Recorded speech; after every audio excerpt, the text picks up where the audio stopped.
redemption.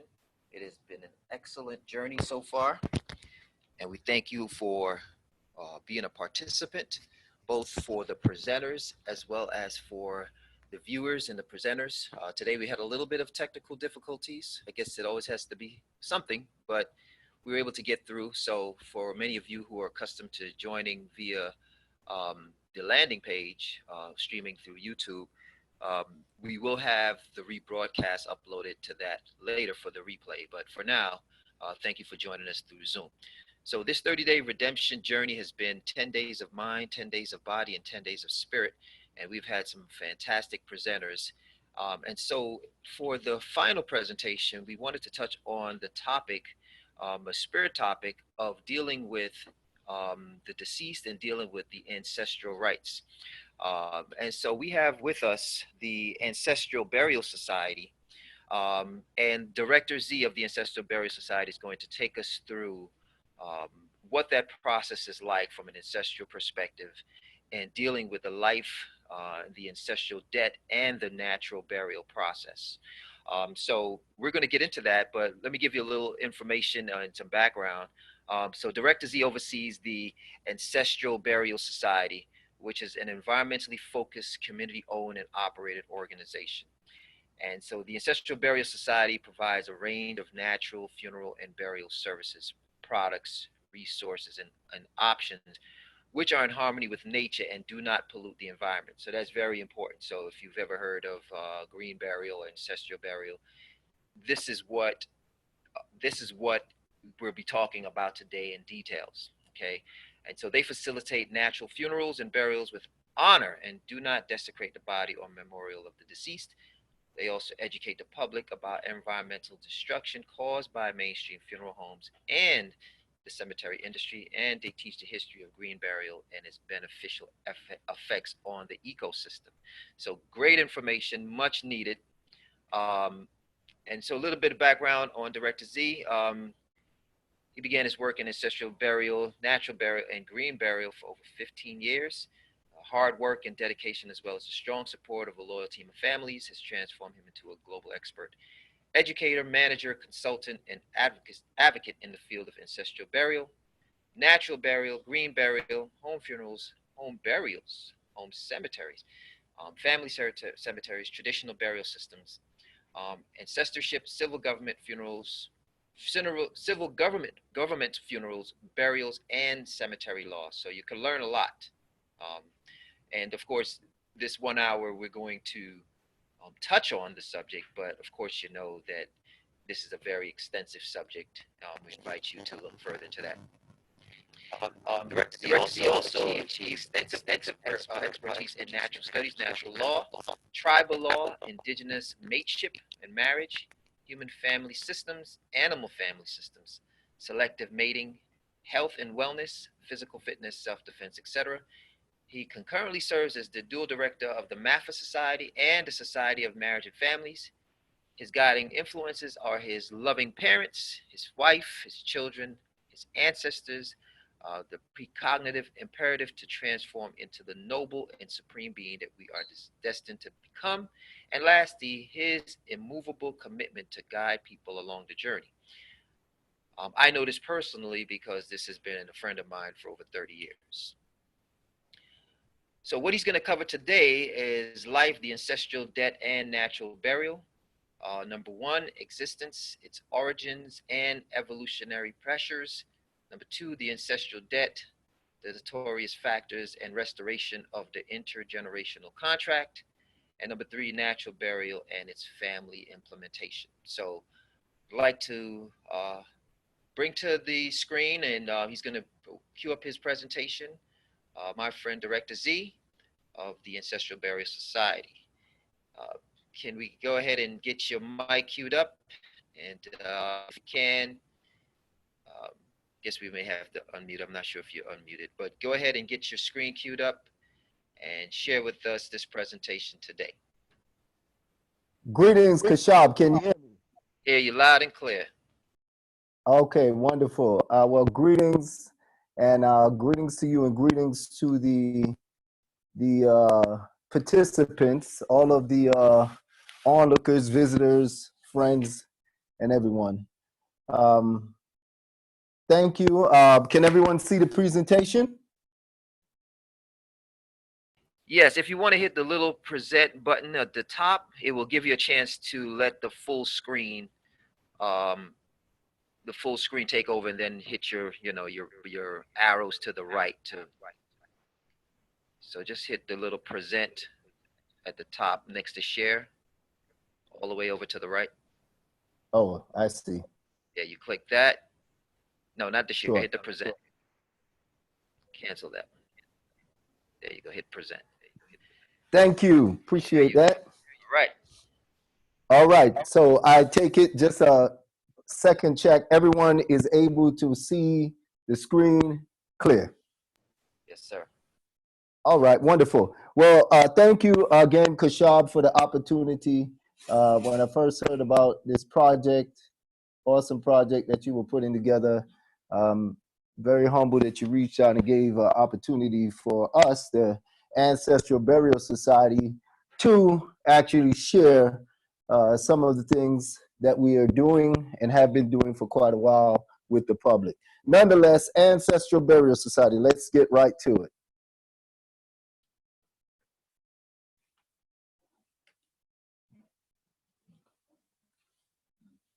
Okay, let me back up. So nonetheless, this presentation is going to cover three major areas. We'll do that to the best of our ability: life, the ancestral debt, and the natural burial. These are all connected.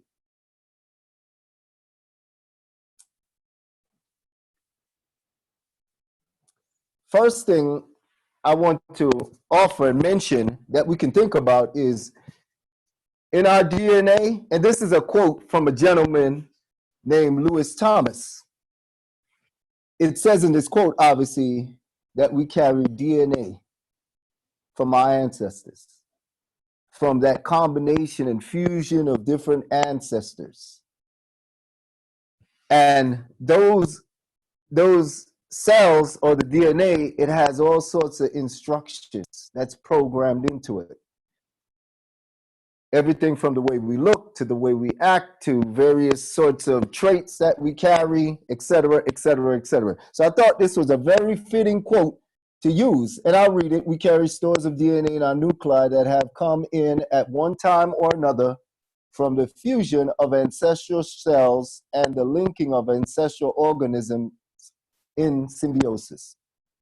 Our genomes are catalogs of instructions from all kinds of sources in nature, filed for all kinds of contingencies. So that's something to think about as we go into this presentation. Again, that's by a gentleman named Lewis Thomas. Now, going into this presentation about life, we must remember one thing: it's competition. So if we're attempting, or if we wish, or if we seek to progress in life, we must accept and get actually very well rehearsed and practice on competing. Now, competition is not a bad thing. As we get into this presentation, we'll see, because in nature and many traditional cultures, males normatively, constantly are required to compete to mate or marry. And that's what mateship or marriage is. It's for the purpose of reproducing the family system, whatever that family system is.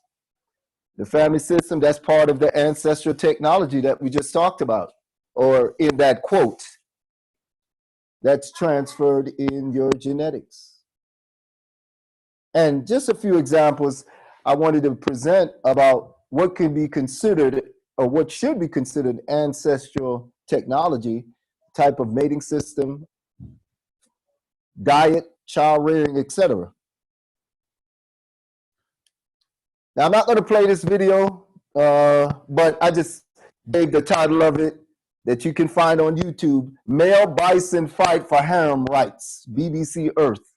Nonetheless, I'm using this as an example. When you click that video on, when you have time to do it and watch it, you'll see that it's normal that among many different animal family groups, some sort of competition is being done for mating among many animal family groups. And in this case, the bison, they were butting each other, head butting each other, et cetera, not to hurt or harm each other, but they were trying to determine in their own way who is most fit to mate, to ensure that whoever mates is the strongest, the fittest, whatever way they would describe it as. So nonetheless, mating rights, they're typically achieved or won through discipline, a formula of discipline, fitness, competition, strategy, et cetera, et cetera. That's something to think about as we go into this workshop. Nothing that is worth anything is just handed to us. You have to earn it. So life is already programmed for us to compete in order to secure your existence. And we present that as that's a form of intelligent design. It's like an algorithm. So just the same way we see these bison or any other creatures that compete to mate, that's already programmed because they do it over and over and over again. They didn't go to school, quote unquote, a school building like human beings do, but it's already a part of their nature. Again, when we apply ourselves to the maximum level, that secures whatever we are, our existence, but moreover, that ensures the perpetuation of our families and our family system. Another example now, going into this theme of competition, that is completely a part of life, is think about this. We already talked about the bison, right, just now. So before life even takes place, there's got to be a competition to see who's even eligible to be able to mate. So that's the first competition. So you have to compete to see who's even eligible to mate. Now we're talking about when, you know, people or animals, those that are selected for mating. Now, when copulation takes place, understand that there's also a competition. It's estimated that millions of sperm are racing to fertilize an egg. Racing, I might add. So we need to think about that in terms of one sperm just doesn't walk up and just fertilize an egg. It's a competition. They're all racing. Who knows what's going on inside, inside that race. But nonetheless, only typically, let me say it right, because there's twins and also there's occasionally multiple birds. But nonetheless, typically, the sperm that wins gets to fertilize the egg, and the loser, whoever loses, die. Think about that. That's a natural part of competition. Something or someone is going to win, and there's going to be a loser. And in this case, this competition for life with sperm, the losers die. So again, want to emphasize this point.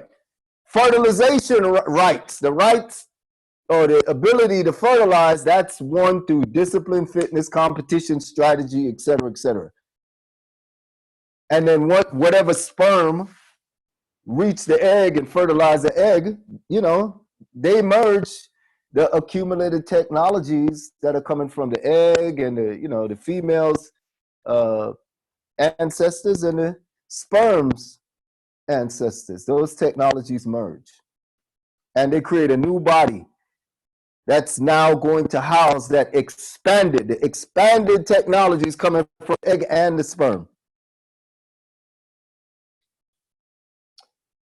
And I want to emphasize, again, for those that can see the PowerPoint, this is just an estimate that between 200 to 300 million sperm are competing and racing to fertilize an egg. So think about that. 200 to 300 million means you cannot afford, any sperm that's racing cannot afford to have a bad day. Can't afford to wake up late. Can't afford to wait till something's handed to them. So that's just something to reflect on. Nonetheless, so again, emphasizing several points again, for life to even be possible, Competition is a part of it. You have to compete to even exist, to even get the chance to be born, to get the chance to mate. And that competition creates pressure. Pressure. Pressure creates growth and development, and that growth and development helps to continue the family strategy, whatever the family evolutionary strategy is. Again, emphasizing the 4 principles I mentioned earlier. That strategy is secured through discipline, fitness, competition, and superior strategy. Life is not a recreational activity.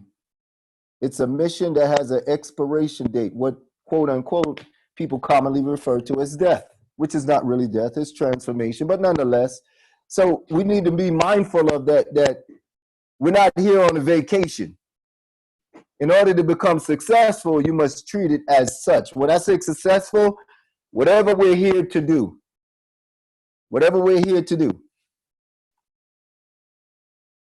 Now, I want to emphasize another quote, add or submit another quote. This is by a gentleman named Edmund Burke. It says, quote, "It is ordained in the internal constitution of things that men of intemperate minds cannot be free. Their passions forge their fetters." Now, this is obviously saying that something that holds people back from full actualization, fully reaching their potential is intemperance. So let's define intemperance. Lack of self-control or immoderate or excessive, inordinate, unreasonable, etc., etc. Basically, intemperate is a description of anything that causes a person to lose focus, to lose track on their purpose. So that's something to think about now as we go into these next slides. Another slide or another quote we'll submit by Gilbert K. Chesterton. And this is interesting now. So we're moving now from life. We just talked about the life portion. Now we're going into the ancestral depth. So again, the last slide that I mentioned, and I'll back it up just to emphasize it before we go into the ancestral depth. Oftentimes, the reason why people do not achieve the purpose, the goal, the reason they were born, is they are bound by things that cause them to lose discipline, to lose focus. Either they have excessive things that are taking their attention and their time and bringing them off track, etc., etc. So now we'll move back again into the ancestral depth. What does the ancestral depth mean? I'll read this quote by Gilbert K. Chesterton to give an example or give an idea. Quote, "Tradition means giving votes to the most obscure of all classes, your ancestors. It is the democracy of the dead. Tradition refuses to submit to that arrogant oligarchy who merely happen to be walking around." So a summary of this would be, tradition means your ancestors get a say in everything that you and the family are doing right now. It's saying that would be incorrect for people to just be doing everything on their own, in their own mind, because they feel they're alive, so who cares what their ancestors think, or that was back in the past or back in the days. This is defined, a very interesting definition of tradition, as tradition is making sure your ancestors, whatever that ancestral technology is, whatever the ancestral systems are, it continues in some way. It's not just cast to the side. So that's part of the ancestral depth. Continuing certain things that are beneficial, I might emphasize, beneficial, useful, helpful, evolutionary, growth and development, etc. That's part of the ancestral depth. I'll continue. Now, it's important to emphasize now, our ancestors have already earned the right forever and a lawful vote in the family affairs. Two examples, the reasons are they procreated us. We wouldn't be alive today without our ancestors. The DNA that you have, that body that you're sitting in, standing in, whatever you're doing in, living in, it was given to you. So it's not as if a person could say, look, I made myself. No, you didn't. So there's already a depth there. And the technology that we have that oftentimes we like to think of as of our own intelligence, we're so smart, we made everything up, we're just this hyper creative person out of the blue. No. As genetic studies continue to show, many of the traits and the characteristics that people have, including intelligence, is genetically passed on. So again, the point is, our ancestors, a person's ancestors, a family's ancestors, don't have to ask our permission to be included in the family affairs. They've already earned it. And that's something to reflect on.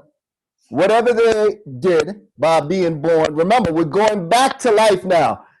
They competition, whatever lives they live, their labors, whatever technologies, whatever they transmitted to us, creates that primary depth for us to fulfill the same obligations moving forward for the family. So the same, all of the things that they did that made them who they are, many parts of that, much of that is now passed on to us. And that's an obligation to us. Now, before I go even further into the next slide, let me make an example. If your ancestors ate a healthy diet, you have an obligation to eat a healthy diet, because you wouldn't have the healthy body you have if they didn't eat a healthy diet. If your ancestors followed a beneficial form of mating, you have an obligation. You have an obligation and a debt to follow similar that form of mating and continue it. If your ancestors taught you how to conduct yourself with elders, you have an obligation and a debt to continue the same. If your ancestors followed a productive economic system for the family, if they created a strong family economy and passed it to you through an inheritance, you have a debt and an obligation to follow and carry on those same things. Not just follow and carry on, but to pass it to the next generation. So I want to give some more layers to that ancestral debt. Those are all examples of things, technologies, labors, property, if you will, that are now passed on to us, that we have to take care of and pass on to the next generation.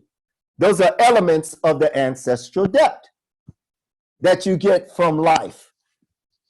I want to submit another quote to think about by Edmund Burke. The quote says, "People will not look forward to posterity, the future,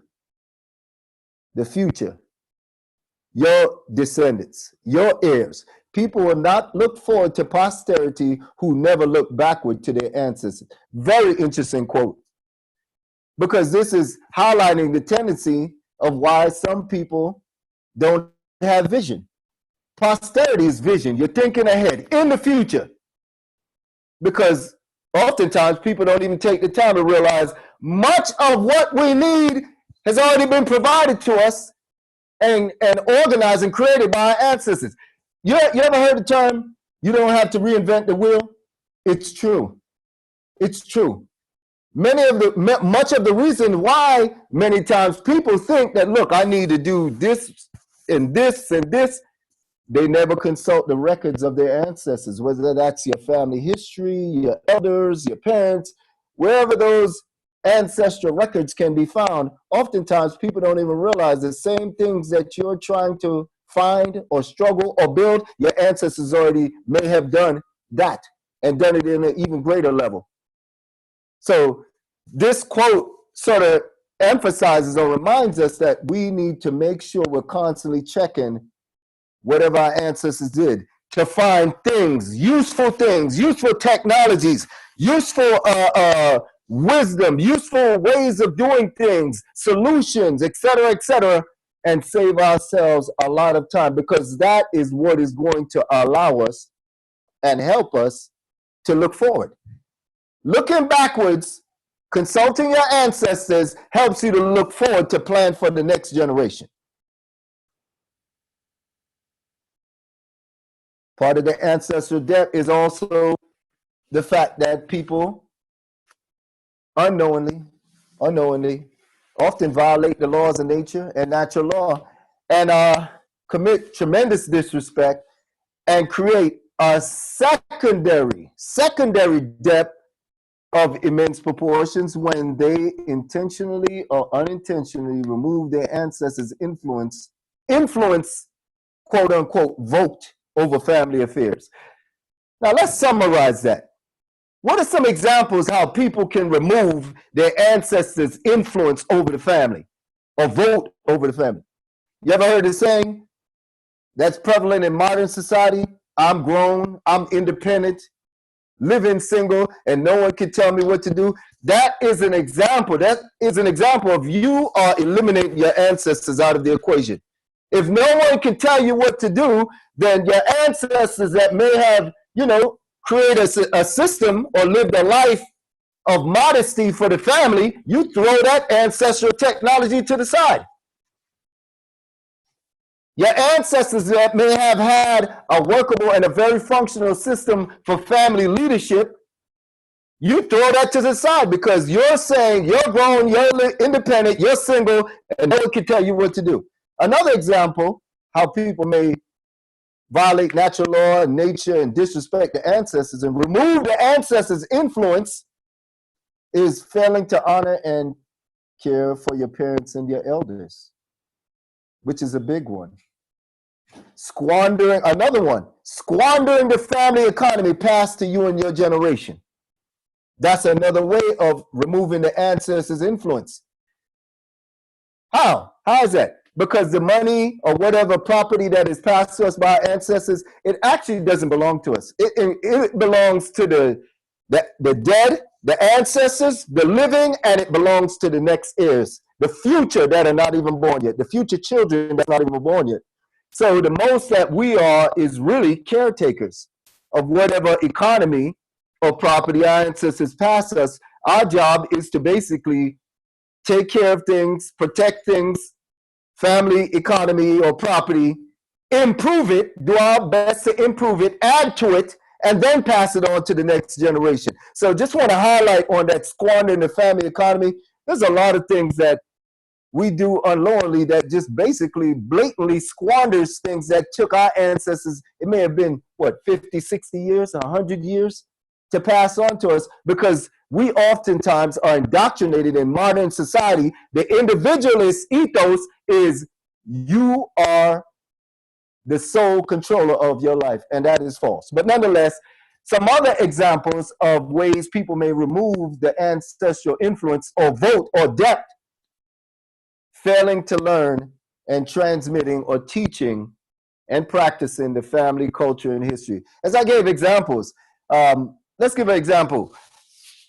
What if your family culture has wonderful musical practices or wonderful herbal practices or medicinal practices, and instead of learning and preserving and transmitting that, like many people, sadly, the first thing many people want to do is run to the pharmacy, the modern drug dealer, pharmacy, and just get a pill, 10 pills, instead of consulting your family records about the natural herbs and natural medicines and natural healing modalities.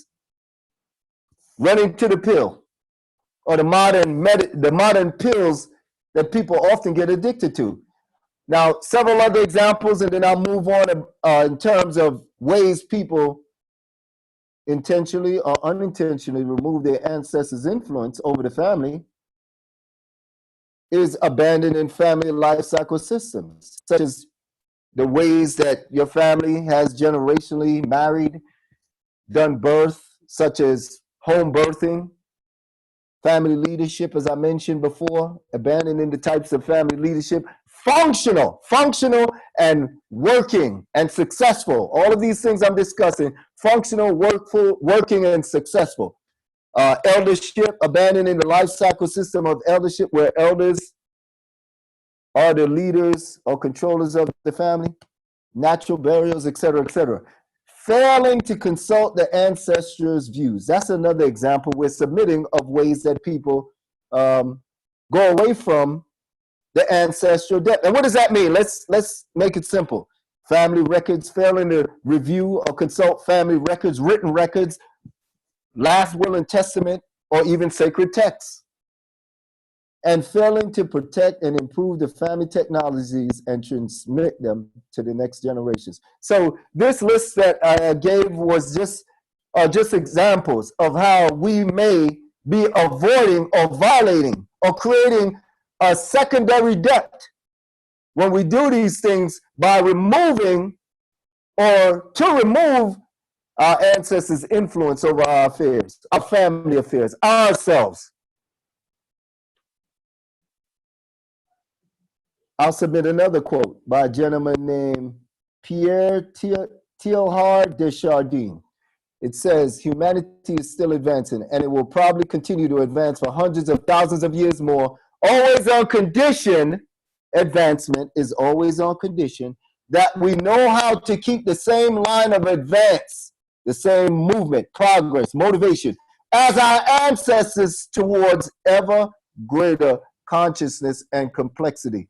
Simply put, this quote is saying we have to keep the same momentum, competition. We have to keep the same drive that our ancestors had and even increase it if possible to build, to move forward, to evolve, to get better, etc. And whatever we are able to achieve, we pass it. We put it in a packet. We combine it with whatever was passed to us from our ancestors and pass it to the next generation while we are alive, I might add, so that the same process is continued. Again, I started off this workshop by pointing out the buffaloes.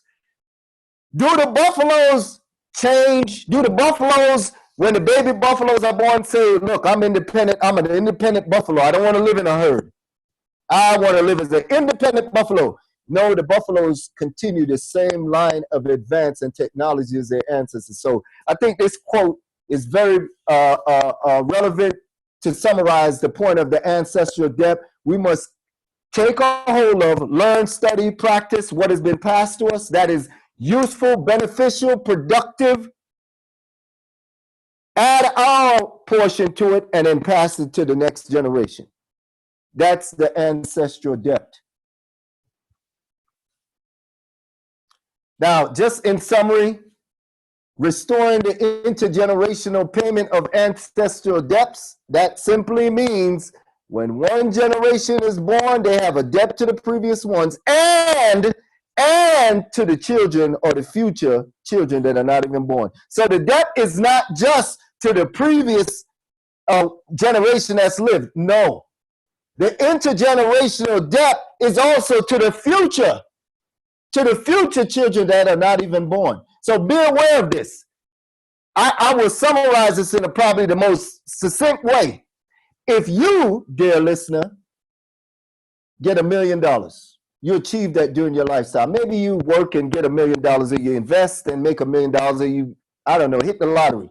That $1 million does not belong to you, as bizarre as that may sound. In ancestral culture, that $1 million belongs to the intergenerational family. Your job with that $1 million is to live as frugal as possible and pass that, whatever you can add to whatever you've accumulated, $1 million or more, pass it to the next generation.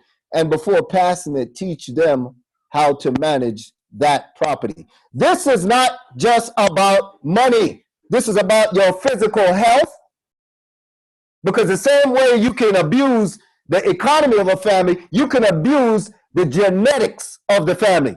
So you have to take care of your physical health so that way you're teaching the children of the next generation how to take care of that genetic property of the family. Or when you have children, the children will not be born with any defects because you've abused your health. But nonetheless, I just wanted to point that out. The ancestral debt is both the previous generation and the future generation. Moving along, I want to give some simple examples about implementing or restoring the intergenerational payment of ancestral debt, submitting to your family leadership. In this case, we're presenting male family leadership, which is the norm.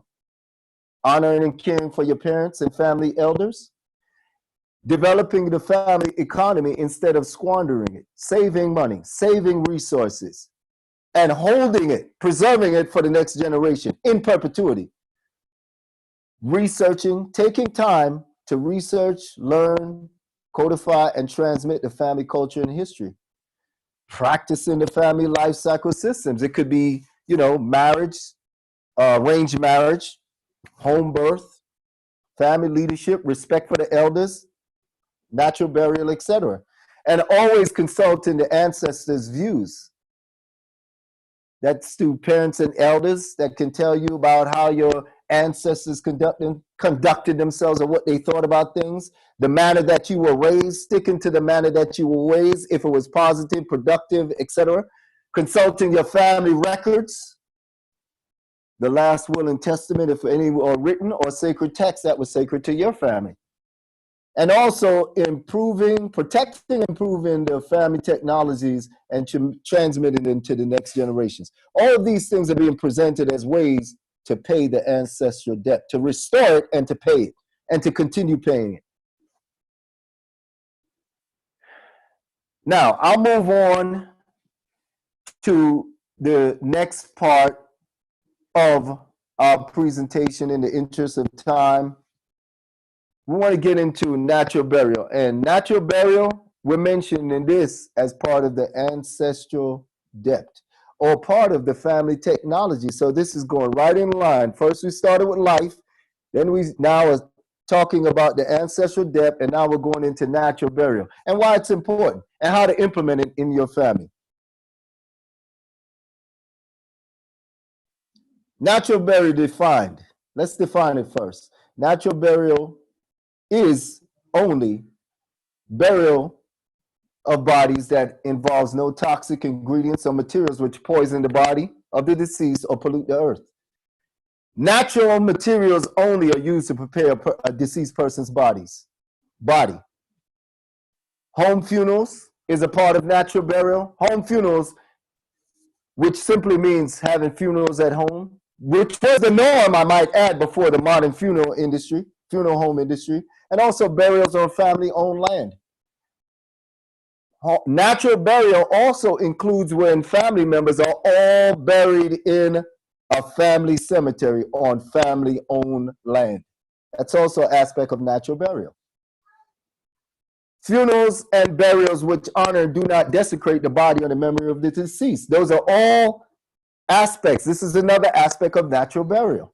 And no bankrupting of the family economy.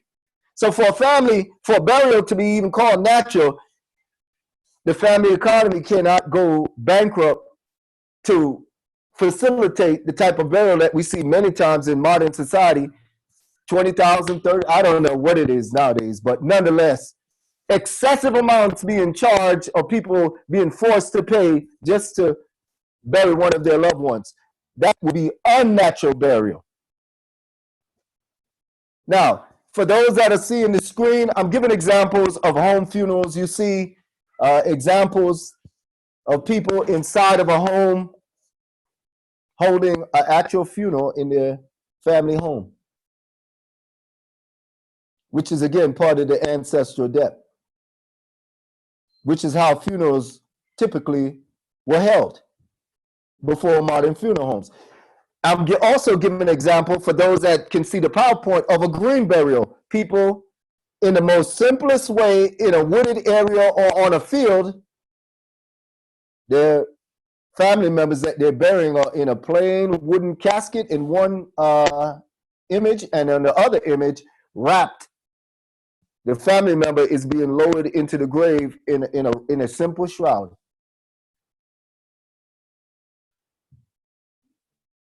Now, going to the point of how can people institute or what is a family burial system? A workable, a functional family burial system. When you control the family economy of the funeral, the burial, and the aftercare. So certain ways to do that are to always maintain a family burial fund. Also, we are suggesting always maintain, especially on the providers of the family, the main breadwinners, quote unquote, $10,000 insurance policies, minimum. That's just minimum. Also having an aftercare system for widows and orphan children. This is all within the family. We're presenting this as a part of a family burial system. Also, ensuring that the family has natural burial education, whether that's through workshops, classes, and training, because the sad part, on top of the other sad parts of how much people have lost, especially when it comes to things like home birthing, midwifery, when you look at the natural burial space, most of that information has been completely lost for the majority of the population, especially in so-called Western or modern countries. Most people would have a heart attack if you told them you need to prepare the body of your deceased relative, because that information has been lost. So now the way to implement that information back into the family is finding out institutions or organizations that can provide that. So everybody, the young people, the old people, the adults, etc., the men, women, and the children, everybody's aware that burial is a natural process and there's a way you do it. So nobody is afraid of death. And also accessing and connecting with burial societies that can provide that sort of support or resources or services.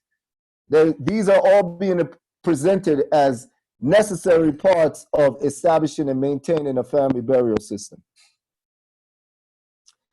Again, for those that can see the workshop, we have right now a slide up that shows there are people doing this as we speak, maintaining home funeral and green burial training workshops, educational classes, courses, and that's what we're seeing on the screen right now. Actual workshops being conducted with people practicing how to move a body using a sheet, and how to do prepare a body inside your family home, et cetera, et cetera. So these things do exist, and we, the Ancestral Burial Society, provide these things also for anybody that is interested. Now, in closing, I want to mention a few things so we can distinguish natural burial, green burial, ancestral burial, which is part of the family system. That's part of the ancestral death. We want to distinguish the natural burial from the toxic burial. Elements of the toxic and immoral funeral industry or burial practices or funeral practices are the following. They use toxic ingredients such as formaldehyde. They drain the blood out of the deceased person's body and they inject formaldehyde in the person's body. Formaldehyde has already been scientifically proven to be a cancer-causing agent. It pollutes the person's body and it pollutes the earth once you put their body inside of the earth. Also, there's a lot of unnecessary procedures being done in the modern funeral industry to the bodies of deceased persons that have nothing to do with burial. There's no need to drain their blood. What is that for? There's no need for sewing up their jaw, which is a common practice in the modern funeral industry. Sewing up their jaw, yes, to close their mouth, and gluing their lips shut, and gluing the person's eyelids shut. That's unnecessary. It's actually abuse. It's corpse abuse, ancestor abuse, and whatever else.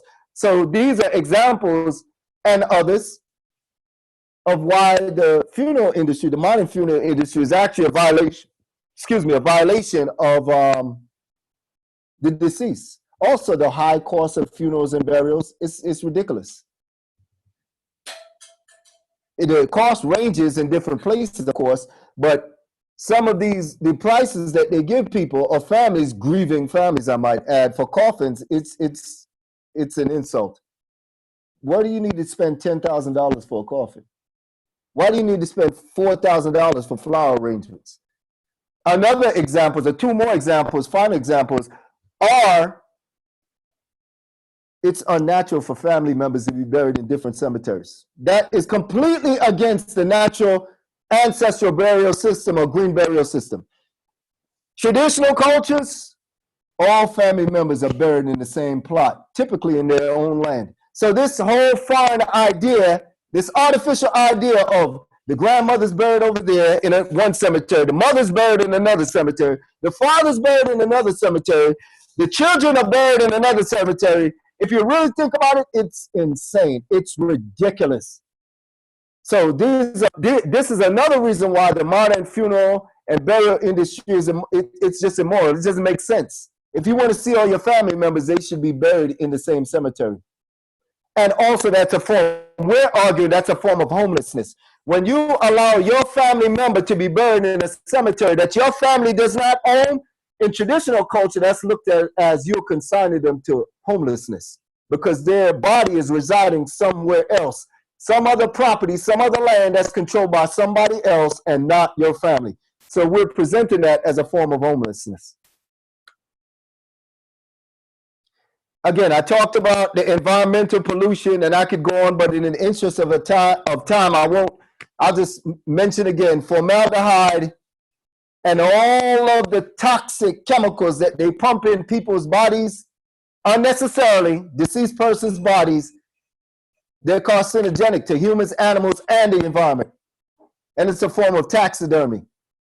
The same way people taxidermize animals that they hunt, cut off the head or maybe the whole animal and stick it on a wall and use all sorts of preservative fluids and disinfectants and whatever else to display that body. We're arguing that that is what is being done to people's bodies when they go to the funeral home. And it's a desecration of your ancestors, your AKA your deceased relatives. For those that can see on the screen, we have a slide with some examples of taxidermy. And we have a slide of Frankenstein's monster and also a coffin, just to highlight or to emphasize how disrespectful it is to put your loved one in a modern funeral home and allow them to cut, slash, drain the blood out, and pump embalming fluid in your loved one. That's one of the greatest ways of desecrating your loved one. Return back to the natural system, which doesn't do any of that, and you learn how to prepare your loved one at home, their body at home. Also, we might again mention the toxicity of the modern funeral industry and the immorality of it, again, is grounded in the fact that you are transferring ownership and guardianship of your deceased family members to strangers. You're basically paying strangers because you pay the cemetery to take possession of your loved ones. So we are pointing out, highlighting that is toxic. Your loved ones, anyone's loved ones, any family's family members should be buried on family-owned land. Additionally, we're emphasizing again, that's a form of homelessness. That's basically giving your deceased relatives, you're putting them out the family because wherever they are currently, quote unquote, residing in a cemetery, it's not family property. Now, in summary, and we'll take a few questions that anyone may have, the Ancestral Burial Society, we provide a range of services from home funerals, green burials, natural body preparation, natural natural funerals in the family home, green burials on family-owned land in the family cemetery. We have a range of educational courses, programs, classes that train people on what natural burial is or ancestral burial and family. So there's a range of that. We also provide lectures, sponsored lectures and consultations to those that are interested. And also family burial planning. And we also teach people that are interested or organizations how to create burial funds that will always have the money on hand to bury your loved ones. Nonetheless, for those that are looking at the slide online, you can contact us in various ways. if you want to contact us through Facebook, Ancestral Burial. Type in Ancestral Burial on Facebook. We also have a YouTube channel, Ancestral Burial Society. You can contact us there. And if you wish to email us, you can email us at ancestralburialsociety@gmail.com or greenburialsociety@gmail.com. And All right. thank you for your time. Excellent presentation. Um, we have many questions and comments. So what we'll do is we'll go from the top down, and then I will open up for any questions for Director Z. We have a comment in here in regards to cremation. Is cremation a respectful practice? Director Z, do you Thank have a you. comment for that? Yes. The word respectful, we want to contextualize. This whole presentation is about ancestral depth. So when we use the term respect, we have to frame it within whatever family or culture. In India, many of the people in India, due to religion or culture, they utilize cremation. So cremation is respectful because that is their ancestral practice. So that's how we're reframing that word cremation and reframing it to, is that what your ancestors did? So that's how we're reframing that. Now, to answer the question of cremation in the entirety, which I think, hopefully, I believe anyway, the questioner was asking, the modern system of cremation is not a respectful practice. The modern system of cremation is not the ancestral system that is found in certain places like India and in certain parts of Asia and other places of the world. In those societies, the traditional practice of cremation is passed on by their ancestors, and the family members of the deceased are the ones that cremate the body. They don't outsource it. So the traditional ancestral practice of cremation in those societies that cremation is native, key word, native, the family cremates the body. That's how it's respectfully, quote unquote, done. Now let's look at the modern society cremation. It's nothing but outsourcing. People hand over the bodies of their loved ones to strangers in the funeral home or the crematory. And we must emphasize, there's no way for you to know if that's your loved one's ashes they're handing you back.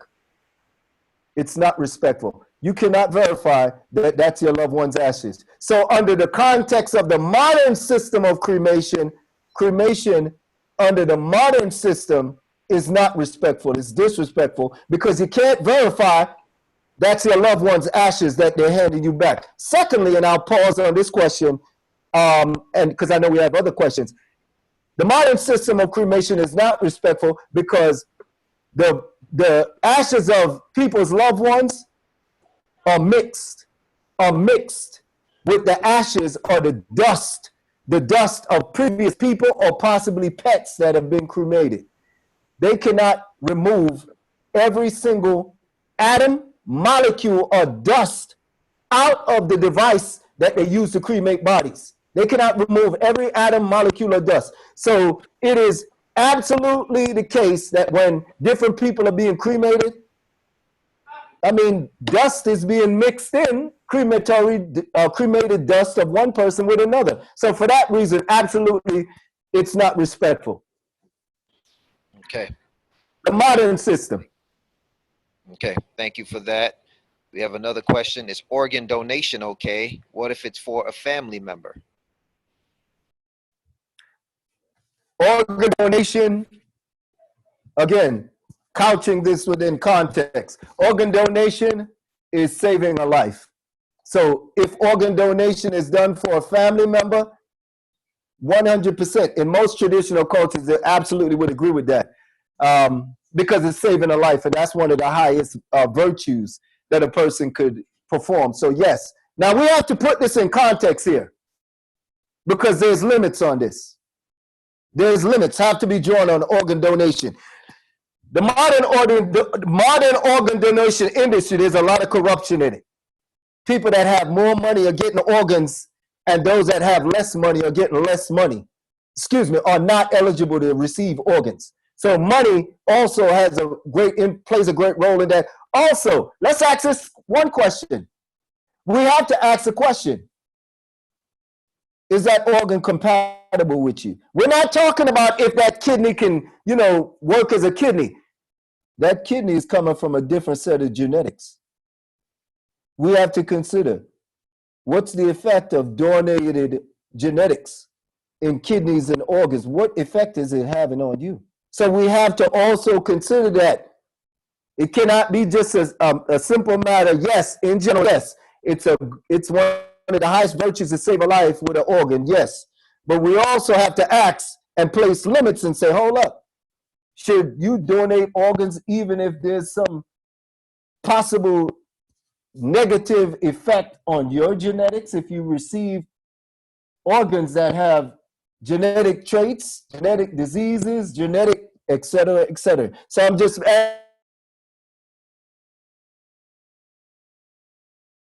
in traditional cultures, but there's also limitations on it. Okay. I have another question. Is certification needed for someone to do their own family burial? What if you don't own land to bury your dead? What are your options if you want a green burial? Do you need a permit to bury? How does someone bypass authorities if someone passes from COVID-19? They look like four questions, so let's just deal with maybe two. Is certification needed for someone to do their own family burial? And the second is, what if you don't own land to bury your dead? What are your options if you want a green burial? Okay, wonderful. Um, let's decontextualize the word certification. Yes, certification is needed. What is certification? Certification is demonstrated competence. So yes, demonstrated competence is needed to do green burial, just like demonstrated competence is needed to cook food. Yes. So when we talk about certification, we're not just talking about possibly you went to a quote unquote mainstream school. No, there are many natural burial organizations like our organization, the Ancestral Burial Society. We provide certification. We have training programs to train and certify people. But I want to mention that certification does not just mean you didn't go to a mainstream school. No, certification in the entirety means you are competent. And of course, you need to be competent. Certification is needed. Certification in the sense you have been educated and trained and verified to be competent. Yes. And if people are interested in the certification or the education, training, and certification that we offer, the Ancestral Burial Society, it is available. Now, the second question, could you please, I think I remember, what if you do not have land to do natural burial? What are your options? Great question. The first option would be, we would suggest, save your money and buy land. We suggest when you're talking about creating a family cemetery, you only need 5 acres. Actually, 5 acres is that's a good amount of land. So we would suggest, this is what we suggest in our workshops, take your income tax check.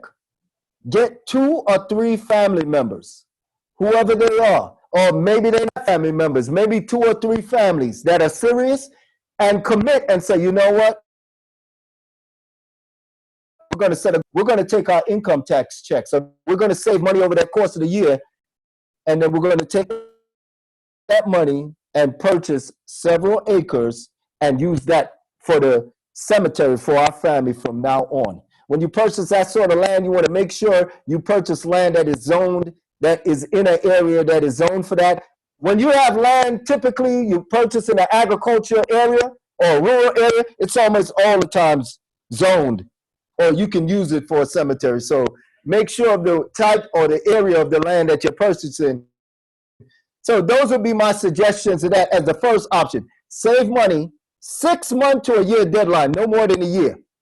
And then whatever money is saved, just get several acres. Right there now, you have a family cemetery. Option number one. Option number two would be buried in a natural burial cemetery. They have them. They do exist.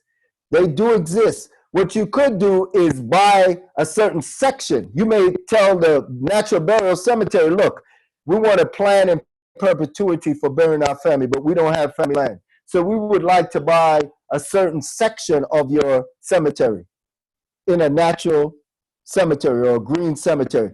And they do it all the time. Even conventional cemeteries do it.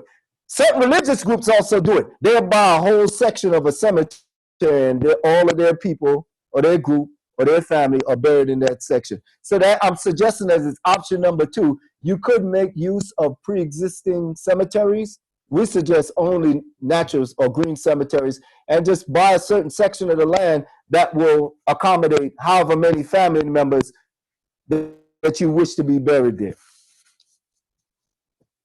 Okay, we're running out of time, but I'm going to give one more question, and then we will close out and show the contact information for Director Z and the Ancestral Burial Society. The last question is, what kind of authority do you need in order to do a home or green burial or home funeral? What type of authority do you need in order for you to successfully do that?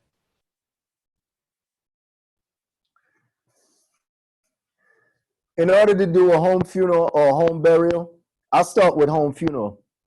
Every single state, listen very closely, every single state in the United States has laws that allow home funerals and home burials. Every single state. And when I say they have laws, either they have laws explicitly saying you can do it, or the law doesn't say you can do it, which basically means you can do it. Every single state. Now, in order to do a home funeral, prepare the bodies of your loved one at home, you just have to be, again, competent. And competent doesn't mean somebody that has the desire but not the knowledge. No, competent means you have to know how to handle bodies. You have to know how to deal with the safety protocol to prevent disease transmission. You have to know how to lift bodies without injuring yourself. You have to know how to preserve bodies for however long they're going to be in the family home so that decay doesn't set in. The list goes on. You get the point.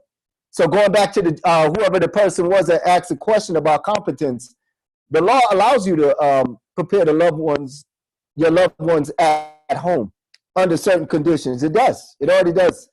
So there's not some paperwork you have to go get from mainstream system. You just have to know how to do it. And there's a lot that goes into doing it. That's the home funerals. Now the home burials, that's another thing. Similar, you have to have land. You have to have land that is in an area, whether it's your land you reside on or maybe just land you use for other purposes, agriculture or whatever. You have to have land that is in an area that permits that. So in other words, if you have land in a farming area or agriculture area, it's almost certainly always the case. Do not even attempt, if you're living in the middle of New York City, to do a home burial. No, you already know the answer to that. Chicago, Detroit, don't do it. Don't. We'll save you the time. So in order to do a home burial, you just simply need land that's in an area that permits that, and most rural or agricultural areas permit that. And if you have land that you live on, you could also do it, as long as your land that you live on is in an area that doesn't prohibit it.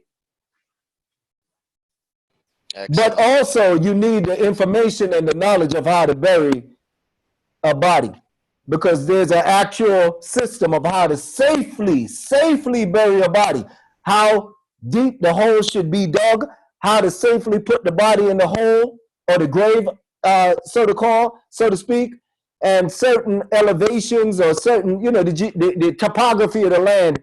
Some land you don't want to bury bodies, because if it's prone to seasonal flooding, you might have some problems burying a body in certain locations on that type of land. But nonetheless, the knowledge and the information and also the location are key to home funerals and home burials. Excellent. Director Z, would you mind unsharing your screen so that I can share on my end? Yes, sir. Can you see that? Well, stop your share. I think it's when you close out your screen, you should see a little red button that says stop sharing. Just want to share Got both. you. Okay. Is that good? Yep, that's good. Okay. So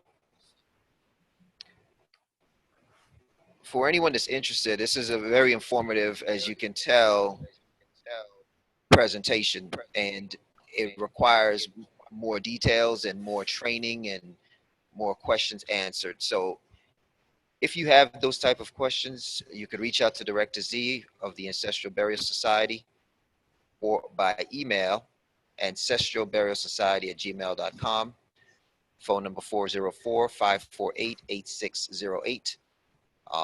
But it's something that I believe is very necessary. So as we deal with the close of this last day of the 30-day redemption, it seems applicable now that as people transition or carry the spirit of this information forward, that you can see into the future how best to deal with your ancestors, how best to deal with yourself. And so I'm going to open up any closing comments for Director Z that he wants to leave with the audience before we end the end of the 30-day redemption, which again, we may re-up again in June. So stay tuned for that and some workshops in May. So any closing comments, Director Z? Yes, thank you, Kashab. I'd like to extend my thanks and appreciation to you for the opportunity to share this vital information with the audience.